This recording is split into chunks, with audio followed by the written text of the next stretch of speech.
ये जी एहतजाज में हानिया गिलानी साहबा एडवोकेट आई हुई हैं, रोड के दरमियान में खड़ी हो। ये साथ ही पुलिस के सामने, ये देखिए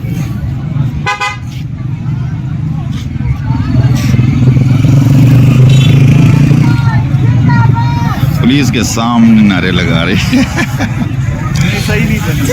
वो दूर है। आनिया क्या कहेंगी आज एहतजाज के हवाले से? एहतजाज के हवाले से कि हमने तो अपनी पूरी पार्टिसिपेशन की है, अपने खान के लिए उनको रिहाई कर दो प्लीज। हम नहीं छोड़ेंगे आपको जब तक हमारे लीडर को आप नहीं छोड़ेंगे। हमारा यही एजेंडा है और हमारी जो आप लोगों ने पार्लियामेंट की सीट्स और हमारा जो हक छीना है वो भी हम लेंगे, अपना लीडर भी वापस लेंगे। आनिया क्या ये आप समझते हैं जो ला कानूनियत ये हो रही है, जैसे ये प्रेसिडेंट जरदारी साहब को आज बना दिया गया है और पहले जो चोरों के सरदार थे उनको भी वज़ीर आज़म बना दिया गया है और मखसूस नशिस्तों भी इन्होंने छीन ली हैं, और ये जो हाई कोर्ट या सुप्रीम कोर्ट है उनमें तो कोई हमारी जो है हमेशा रुसवाई कर रहे हैं करने वाले वो हैं। तो इस पे आप क्या कहेंगे? इस पे हम कि ये ड्रामा इनका कितनी देर और चलेगा? सब लोग कॉम्प्रोमाइज है, आपकी सारी जुडिशरी, आपकी सारी ब्यूरोक्रेट, सबको इन्होंने कंट्रोल किया हुआ है। सिर्फ आम आवाम है जो क्लीन है, जो ट्रांसपेरेंट है और जो इस सिस्टम से बिल्कुल अनकंडीशनली लड़ रही है।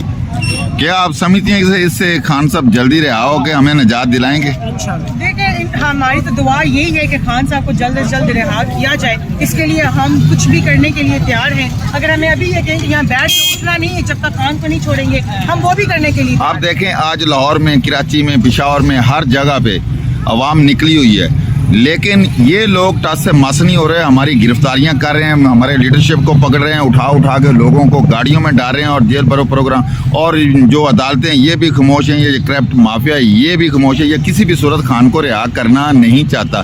तो इस पर आप क्या कहेंगी? देखो खान को रिहा अभी करना भी जाए ना तो वो डरे हुए कि हम रिहा करेंगे तो अवाम मैनेज कैसे होगी, होगा क्या जब खान को बाहर निकालेंगे। उनको ये चीज़ जो है ना, इस चीज़ से वो लोग बहुत ज़्यादा घबराए हुए हैं। एक तरफ खान साहब अकेला है, दूसरी तरफ पूरे पाकिस्तान की करप्ट माफिया चोर उचक के डाकू मिले हुए हैं। तो खान का ये मुकाबला कितनी देर और करेंगे? खान अकेला नहीं है, खान के साथ हम खड़े हैं, खान के साथ अवाम है। हाँ, खान के साथ और इनके साथ स्टैब्लिशमेंट के साथ ये सियासी जो है स्टैब्लिशमेंट के साथ ये सियासी लोग, ये बकाया ब्यूरोक्रेट, जिस तरह इन्होंने ये सारे का सारा मैंडेट अवामी चुराया। पता नहीं क्या मजबूरी होगी जो उनके साथ है, उनसे पूछ लें, वो अपने ना चाहते हुए भी उनके साथ है।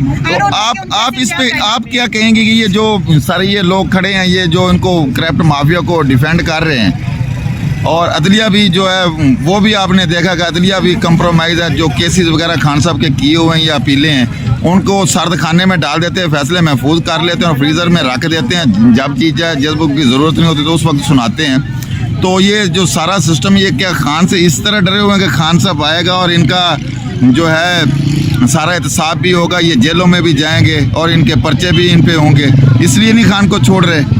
देखिए इनको तो खान से डर तो है क्योंकि खान एक सच्चा आदमी है, जो सच्चा होता है उसको हर झूठे बंदे को उसका डर होता है। तो खान साहब से ये बिल्कुल डरते हैं और क्योंकि उन्हें पता है कि खान साहब जो है ना वो एक प्रिंसिपल वाला लीडर है और वो जो सही है वो उसी को सही बोलेगा, कभी भी गलत को सही नहीं बोलेगा। ये हमारे साथ हानिया थी, ये देखें जी रैली आ रही है, लोग हैं बेखौफ हैं, आज इनको बिल्कुल डर नहीं है और ना ये डर रहे हैं, डरने की ज़रूरत भी नहीं है। खान साहब ने शऊर दे दिया है। तो आप देखें रैली आ रही है, शेर मरवत साहब